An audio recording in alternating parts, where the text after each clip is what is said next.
Welcome to How to Take the Lead, the podcast where we challenge the myths and stereotypes of what it means to be a leader today and help you to succeed in post without compromise.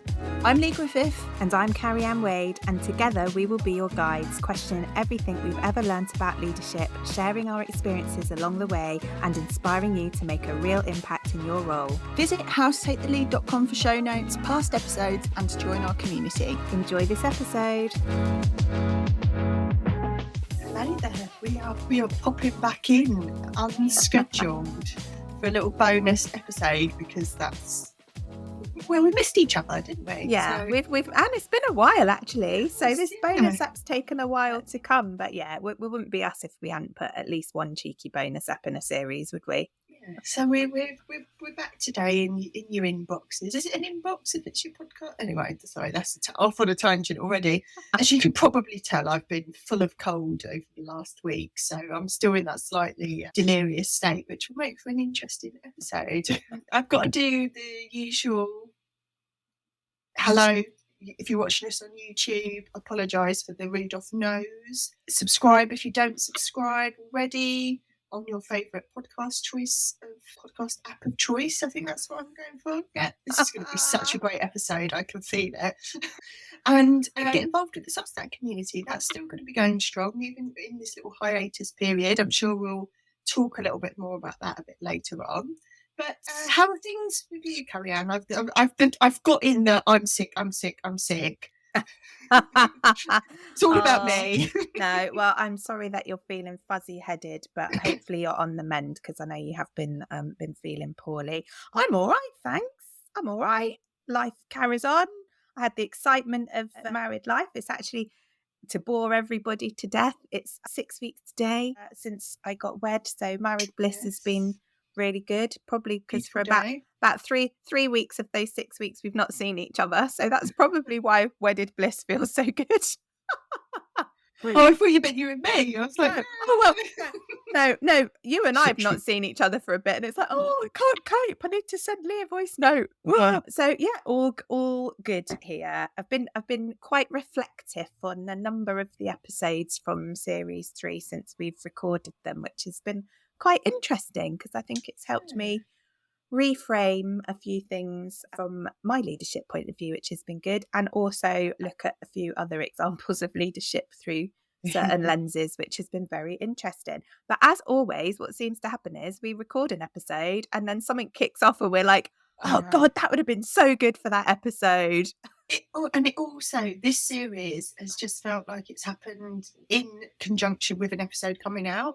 So then, I don't know about you, but it's almost felt like we've recorded it, it's then gone out, something's happened, and it looks like we've just ignored the elephant in the room. So I think this almost is our makeup episode, this bonus episode. It's like a cathartic sort of therapy episode, isn't it? And we promised we did know about these things. We just already recorded the episode that coincided with that happening. And I'm pretty sure we'll have forgotten stuff already. I don't know about you, but stuff crops up and I go, oh, we should have talked about that. We should have spoken about that.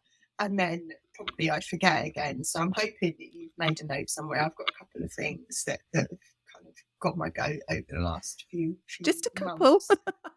Yeah, just a couple. But that's the weird state, isn't it? Because, and I think we've talked about this on episodes before, of where you just get into an apathetic place with everything going on, and you almost disengage. And that's the problem with organisations. And when you've got maybe poor culture or stuff that's going on, the risk is that your staff or your stakeholders or community is disengaged because they're just like, it's noise, I can't be bothered with it anymore.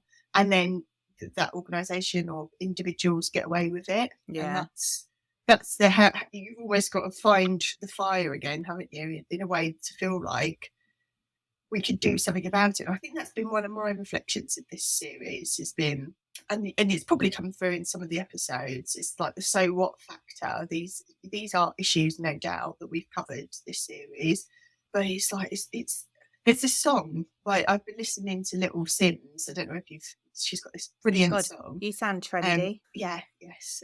And she's got this song called Woman, which is brilliant, but she talks about all action, no talk. And I was like, yeah, where's the action? And every time I hear that song, it makes me think of this show for some reason, because it's like where's the action coming from all the things we talk about? That's definitely been the theme, hasn't it, for this series? So we got to series 3 and it's like, okay, we've done a lot of talking, but what is the action? But what's been really interesting is I'd seen a couple of threads on Twitter, actually, maybe last week or the week before, and there was still that thing about, like, why don't people take action and stand up to the things that are happening organisationally or with particular leaders that just don't sit right? And there's still something for me about that sort of fear of consequence. And I know we've talked about this in the series, but actually, are people not taking action because they don't believe that anything will ever be different, that apathy that you've just talked about and that disengagement? Or is there a genuine kind of fear, if I'm the one that takes the action, somehow I'm the one that's going to face the consequence, not the person who's demonstrating that bad behaviour? And I just don't know how we shift that dial, I guess. There's been a few cases, though, I'd have to say, over the last 2 or 3 weeks where I've seen people starting to call out a few of the poor leadership, particularly in the health sector. I've noticed call out some of the poor leadership's behaviours in organisations in a far more overt way than I've seen or been used to. So I don't know whether that is the start of a tide turning, although it is interesting to see people's reactions to that as well. And it doesn't always feel like it's getting a groundswell of support. But I guess it has to start somewhere, doesn't it? So I'm going to be hopeful, like you said, that that's the seed of something that might start to really shift cultures in that particular sector. And I'm sure in other sectors, similar things hopefully will start to be called out or are being called out. But yeah, it's a tough one. It is a tough nut to crack. Is that the saying? It's a tough nut to crack, isn't it? Don't ask me. I always mess up my sayings. Yeah, sorry, you weren't the right person to ask with your Leisms, were you? But yeah, it is hard to know what the action should be. But I guess it's about getting comfortable with being uncomfortable, isn't it? And realizing that in your role as a leader, that is going to sometimes be what it's about. And you're a leader, you might have to challenge your own behaviours, but you might also have to challenge the behaviours of others in your leadership team, in your organisation, and call that out if you genuinely want to see that shift in culture and something change. How's that been going for you? I don't know if there's a signal. We're on YouTube. It won't help podcast listeners, but so let's go with so-so. Let's go with so-so. It is very interesting, isn't it, that a change in leadership can make such a change in a dynamic in an organisation. And I think changes in leadership, I'm going off on a tangent here. I was going to say, I think changes in leadership lead to uncertainty, and that's natural, whether that change is positive or potentially not so positive change. So I think that uncertainty is sort of a natural thing to react to, because just changing one person in a team shifts everything, doesn't it? And so actually if you're in a team where there's lots of change, that can feel even more unsettling. I guess it's about how you individually are choosing to deal with that change, but also how as a team you let that affect your dynamic. And there's something for me about that worry that when you've spent a lot of time building a strong team and trying to shift a culture, that just one change in that team dynamic can have a really big impact, and potentially you see things going backwards before they progress forwards. So it's just how you manage that.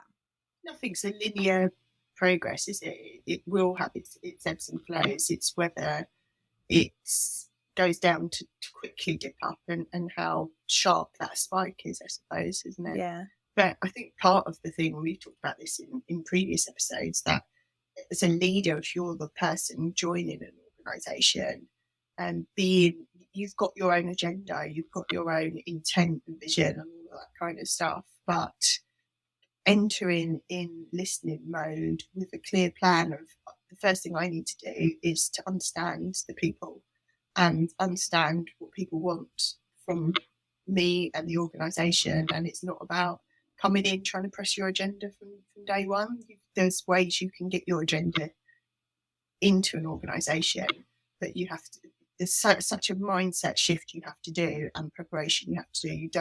I think it's naive for people to think they can just land into an organisation and go, this is how I want it to be. Yeah, and I think it's that conversation we've had previously around kind of taking people on the journey with you, which might take longer to get to, but fundamentally will be more impactful because those people are buying into whatever the vision is, the strategy is that you're trying to land with them, because they feel like they've been listened to, they've been engaged in it, they understand the rationale potentially for why something might need to change. So they're kind of part of it. And in some respects, they then have a choice, which is they get on board and they engage in it, or they don't, and they make decisions about how they handle that. I think if you don't put that investment into doing that engagement early doors, then actually you run the risk of far more people just going, yes, it's not for me, or, you know, I'm not, I'm not going to buy into this. So yeah, lots of, and you're right, I think in the health sector we are seeing more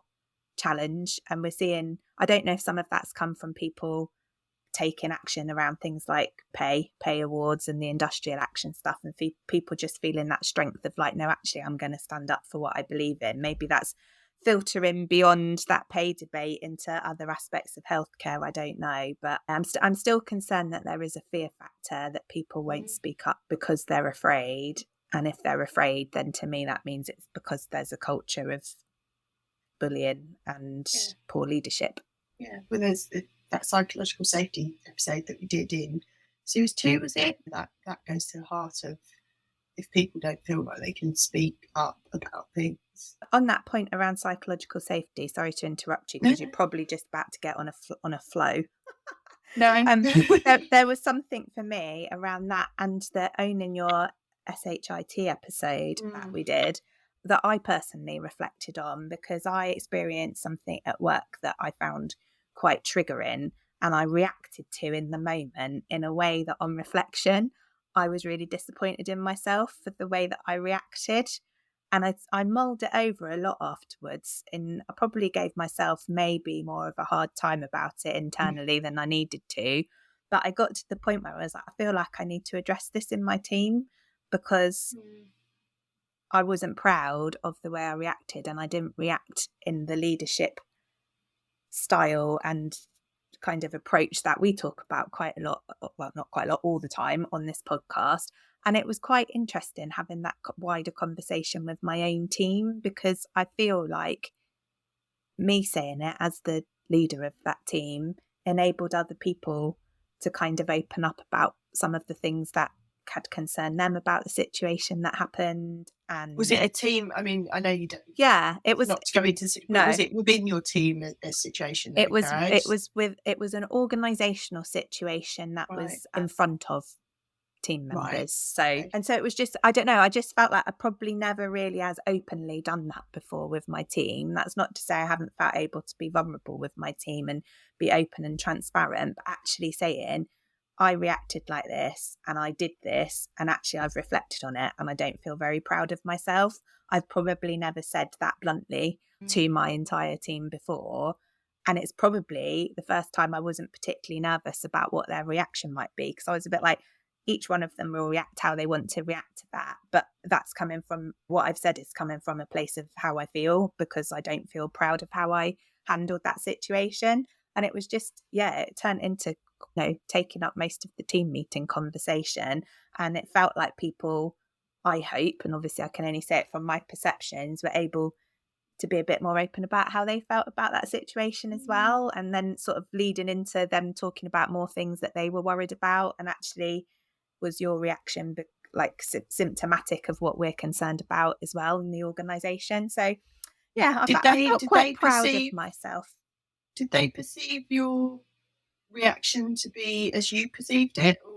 No, not really. Actually, most of the team were like, actually, we're really pleased you reacted that way, because it showed that you cared. And almost a like, not a thank you, but like a well done. We're glad that you cared enough to react in that way. Some then with insight of like, but I can see why you wouldn't have felt like that was the right thing to do on reflection. And then I think a couple of people that I work more closely with, probably more perceptive about why that made me uncomfortable, because I felt like I was demonstrating some of the behaviours that really I was trying to call out. But I guess maybe depends on how closely in the team those people work with me. But yeah, maybe not. Yeah, not. I didn't think they felt it was as awful as I felt it was, but it was awful for me because I didn't like how I reacted. So regardless of whether they perceived it that way, that was how it was for me. I asked that only because I'm really interested in people's perception on what is great leadership, how you demonstrate leadership. And I don't know, we've had a brief conversation about that TV show, Rise and Fall. Yeah. I don't know if I forced you to watch it. I don't know if you actually got around to watching it. I watched a bit of it. I haven't binge watched the whole lot because I hadn't actually quite realised how many episodes there were going to be, if I'm honestly. But I did watch a few bits of it.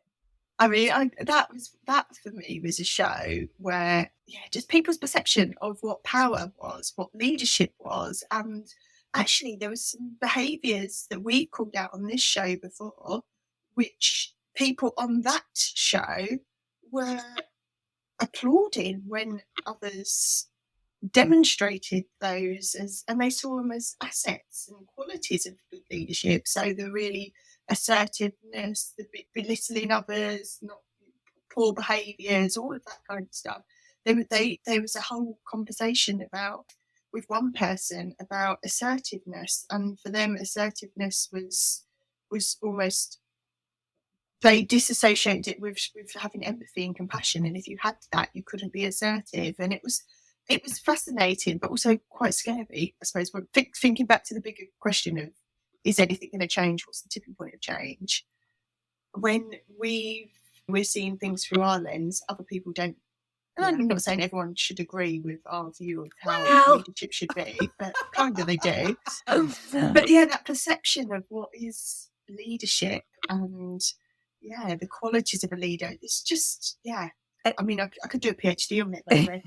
Maybe you should. I watched a couple of episodes of it after you'd started talking to me and having some of this conversation with me. And I do agree with you, but there was something for me around, it's really interesting in the way that show was created, in how some people's perceptions in one particular moment. So, I wanted that person to be more assertive, which was basically, I wanted them to have a go at that person. So behaviours that we don't like. Now, for me, that's not assertiveness, but for them, that was, they haven't asserted themselves in that situation. So I don't want to bring them up here because they're not assertive enough, and that other person is. But when the other person that they perceived to be assertive was then in their team or gang or whatever you want to call it, actually they were like, oh my God, they're such a bully. And I was like, yeah, but you just witnessed them being a bully and applauded them for being assertive. So I think some of it's about which, I don't want to say side, but which, how you're experiencing that. Because if you're experiencing it as an observer, you might think it's something different to experiencing it as somebody who it's being done to. So I just found it was fascinating, and maybe I should go back and binge watch it all. But yeah, it just, I do get your point. Like, what appeared to be people's perceptions of good leadership was probably the opposite of nearly everything that we've talked about. Or they want people to be assertive, but what they've actually witnessed is somebody being a bully. So is there just a misunderstanding of what some of those things actually mean in reality? I don't know, but it's very interesting. We pulled together a lot of language things around how we perceive certain words to mean something, and actually when you redefine it or reframe it, it can mean something very different. So I think if there's a second series, I almost see a spin-off show for us where we just like dissect it, because there is so much in that. I'd love to know if anyone who's listening to this watched it as well, and what people's views of it were.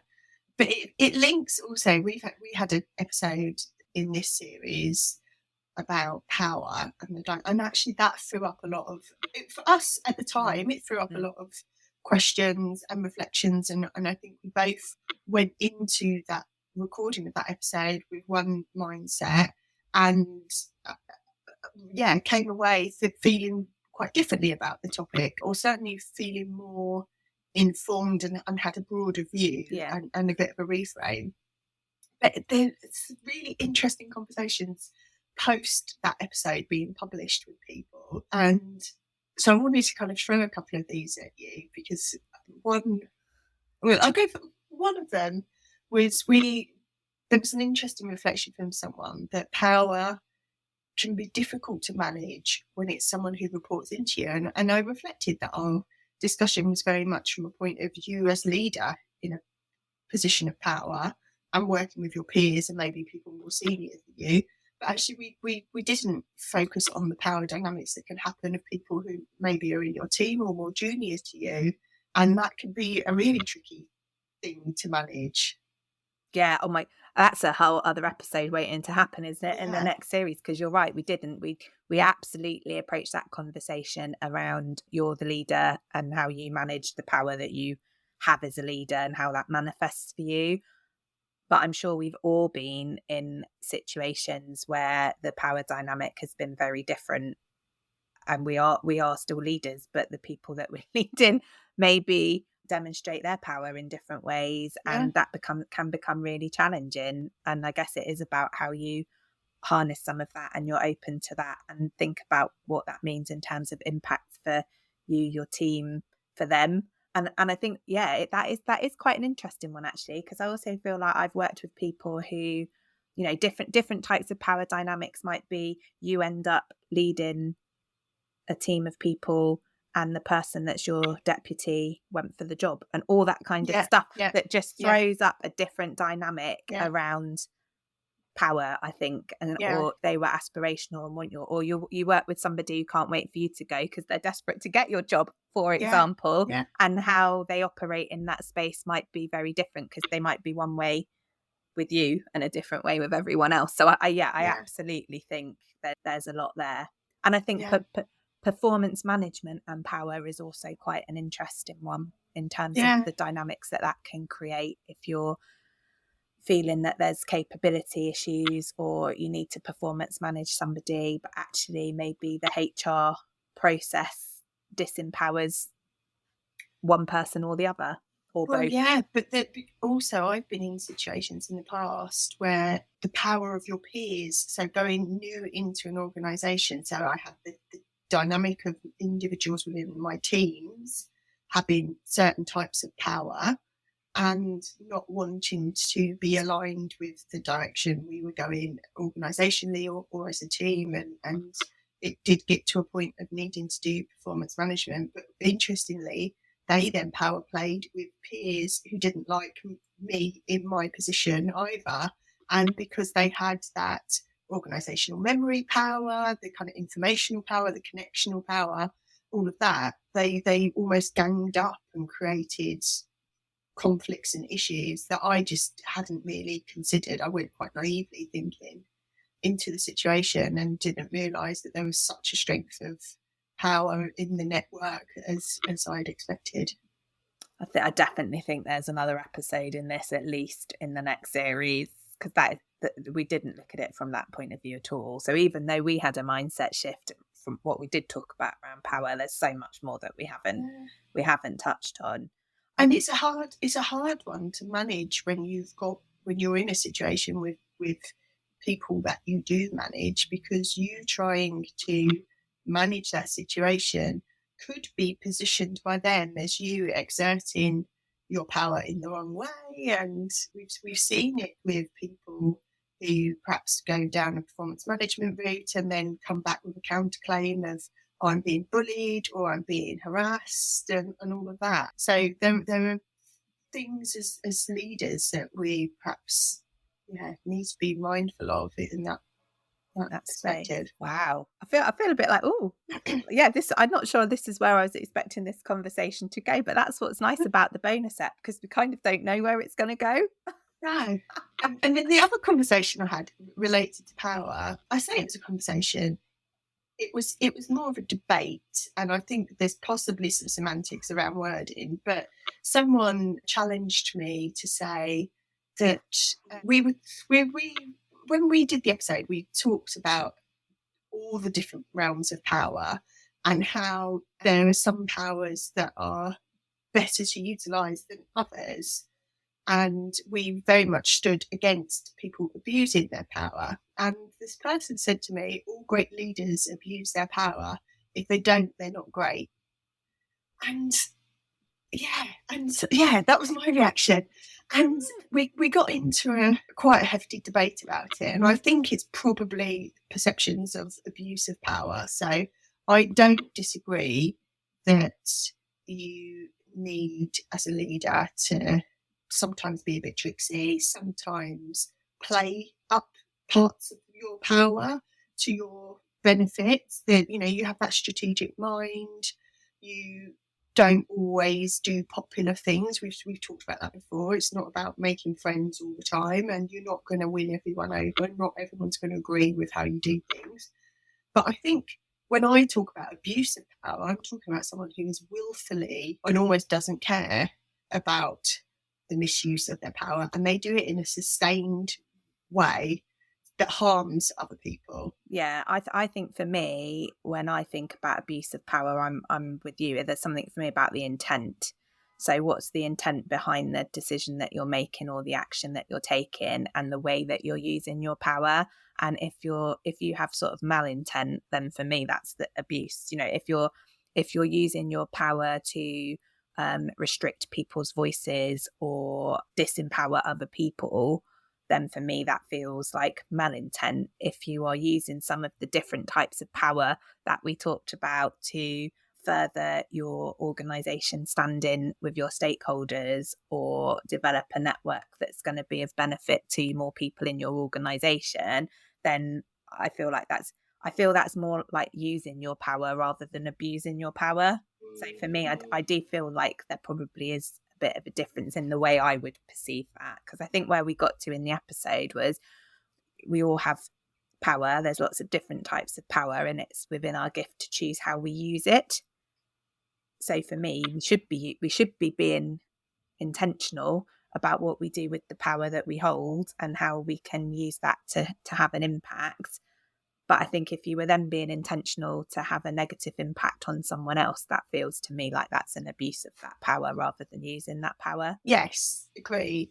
So the counter argument that this person was having with me was, even if you look at people that we would say were potentially great leaders, some of these are political, Tony Blair, Obama, for example, but there'll be others, they will have done things to drown out other voices, to position themselves in a more favourable light to achieve an end goal. They will have disadvantaged other people in certain situations. They'll have teams that do that on their behalf. Does that undermine their great leadership, knowing that?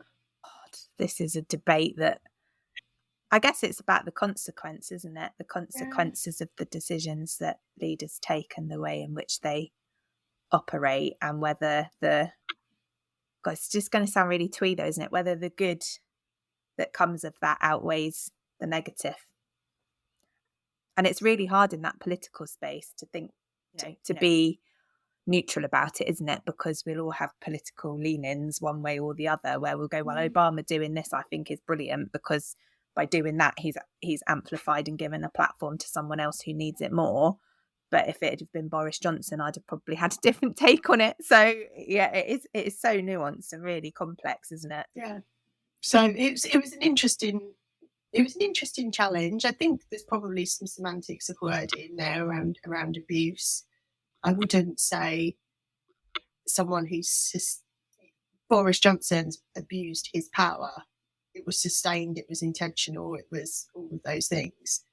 I don't see him as a great leader. Other people do, because they voted for him. No, because we perceive good and bad in different ways based on our own experiences and what we're trying to achieve. And as we were thinking about doing this bonus episode, I was like, the owning your shit and the power episodes really sort of landed when then things were hitting the press, as you say, like just after. And we had like Elon Musk's been a long-standing and sustained issue. Dominic Raab, Plaid Cymru, like with Adam Price. And that's just funny how that's played out, because originally much of a Dominic Raab in terms of resignation letter, originally he wasn't going to stand down, and then people kicked off and was like, this is showing really poor leadership, how can you still be there?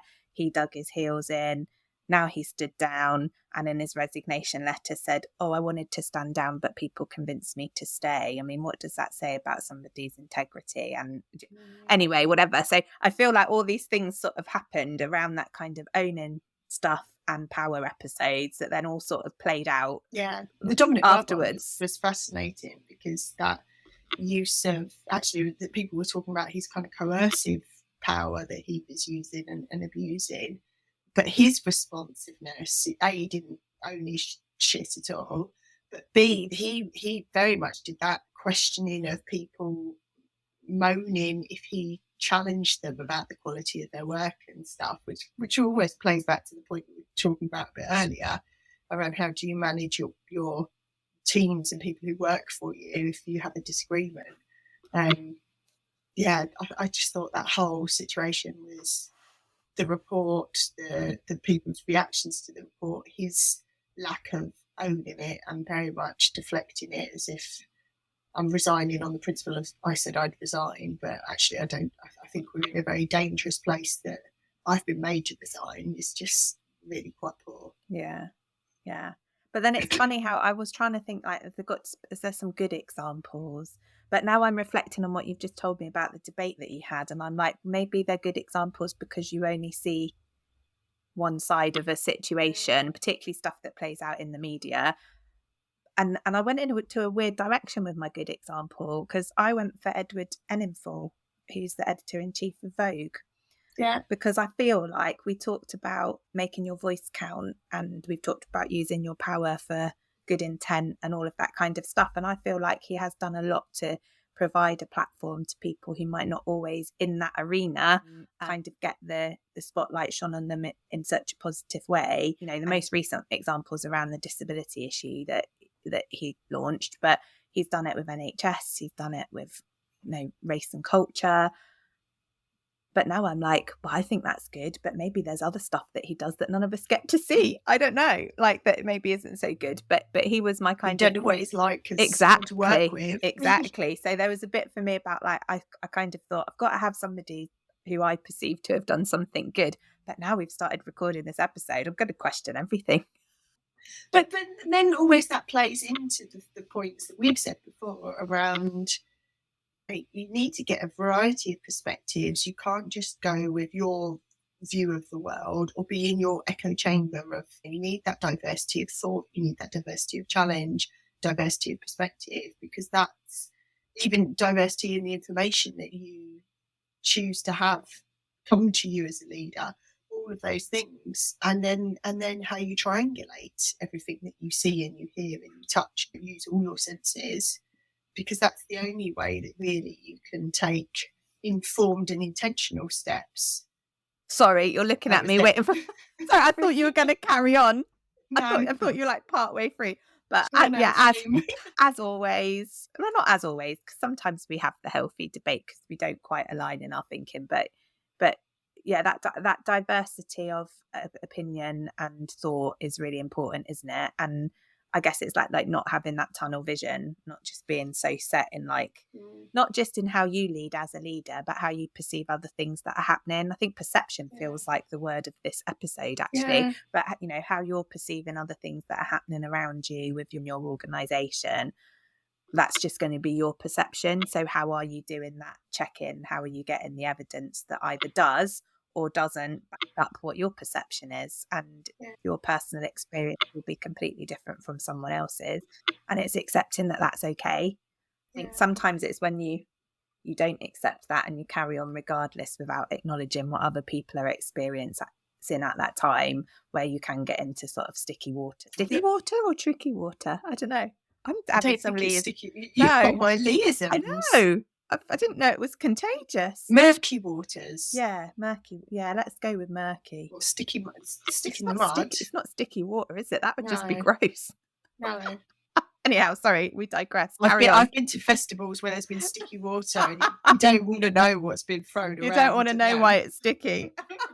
Sorry, we've digressed. You're about to say something really enlightening and I've just gone like, sticky water.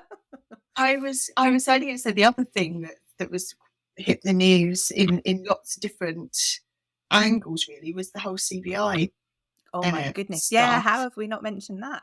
And the resignation of the chief executive. And then also what I thought was interesting was a lot of the companies who withdrew their membership from the CBI. And we've spoken before about how, organisations and leaders of organisations need to show that they're taking action, not just saying words. And that I do feel that was a real step up. Yeah. We're not just going to say we don't condone this. We're going to take active measures to make sure something changes by withdrawing our support. And so it definitely showed the strength and power of leaders taking action against things that aren't right. And it maybe only took one organisation to do that before others then got, do you know, so it's like that almost, there is a bit of that strength in numbers, isn't there, as well? Like, but somebody has to be brave enough to be the first. Yeah. Somebody has to be brave enough and courageous enough to take that stand, and doing that so publicly. Like, I mean, you see that sometimes with celebrities, and they do something wrong, and brands will remove their endorsements or sponsorship deals, and that happens quite often. And obviously, people come under pressure quite quickly if someone falls foul of what's right. But yeah, I've never really seen it in this where the business side of things are stepping up and speaking out against another business organisation. It did feel like it was a real shift in approach and thinking. I also thought the whole resignation of the chief exec was interesting, and he did some media interviews after he resigned, and some of the things that he was saying, trying to justify, it was an interesting lesson in how personable you should be, how much you want to be part of the team when you're a leader. All of that kind of stuff seemed to come out because he was DMing people on social media and they all felt a bit uncomfortable. So it was, Oh, I feel icky now you said that, and there is something for me about those boundaries, isn't there? There's that. It probably is a very fine line between creating a culture or a team that feels team spirited and supports each other and all of that stuff versus just overstepping the boundaries around how you interact and kind of deal with people. And again, it's about intent, isn't it, as well? It's like you're doing that for your own benefit. You're not considering the impact it has on the other person. So it's been quite a lot of interesting things that definitely felt aligned to the stuff that we were talking about this series. Did we jinx it? I don't know. It's hard to. I know there were a couple of times, weren't there, when we were like, oh, why couldn't that have happened the week we were recording this episode? Because it would have been such a good example. But we've got the opportunity to talk about them through this bonus episode, so I don't feel quite as hard done by now. I want to always wrap up at the end of this episode by going back to where we started, which was this sense of we've done a lot of talking today about things that frustrate us, that things that perhaps aren't right in the leadership world, but there's this sense of what can we do?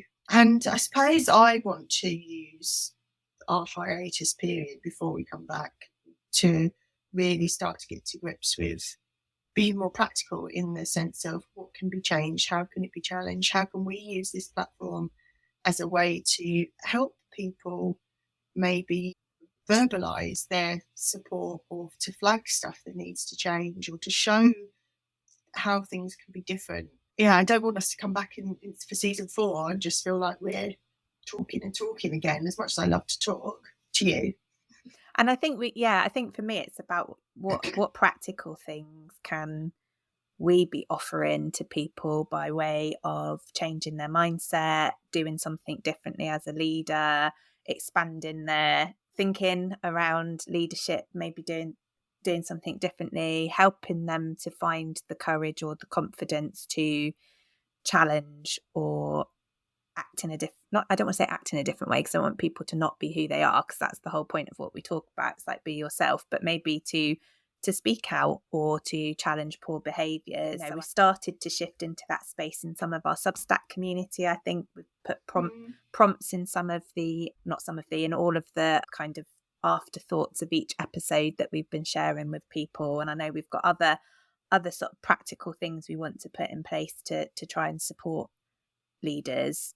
but it's hard because I also reflect on the fact that it feels like this is quite a busy space to operate in, and there's lots of, as you say, lots of thoughts about leadership and how you should or shouldn't do leadership in lots of thought leaders, lots of opinion pieces, but how do we move it to the next stage of somebody?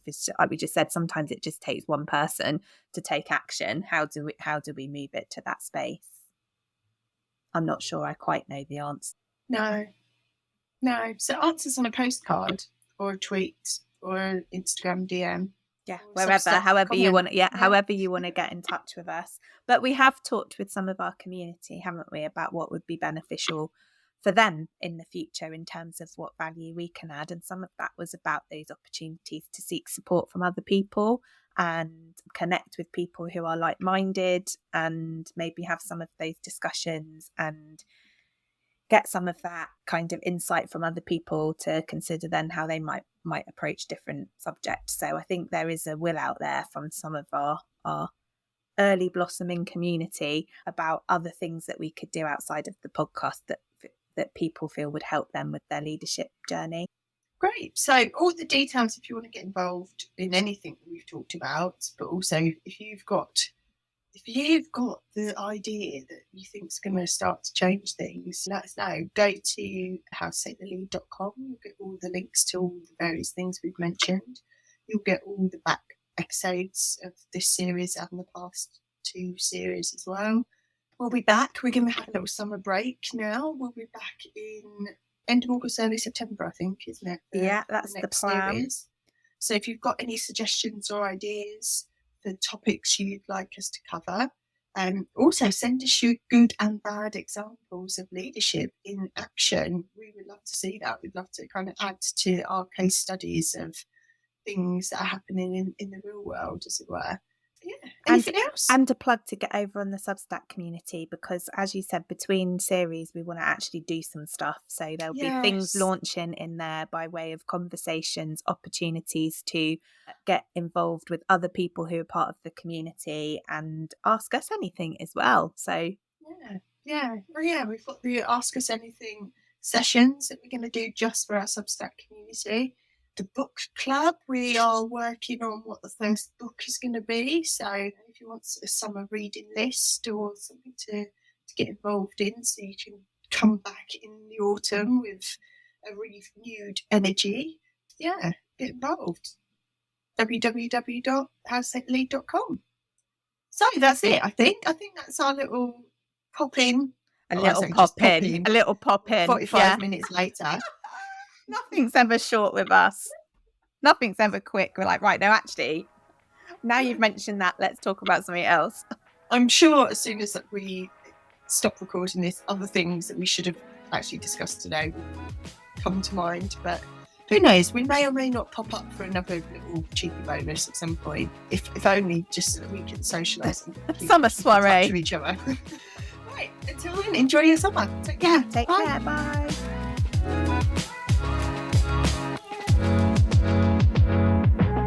Thanks for listening to today's episode. Don't forget to hit follow and share the show with someone you know. Oh, that rhymes. A rating or review will be much appreciated. If you're looking for some leadership inspiration, why not get a free copy of our recommended reading list?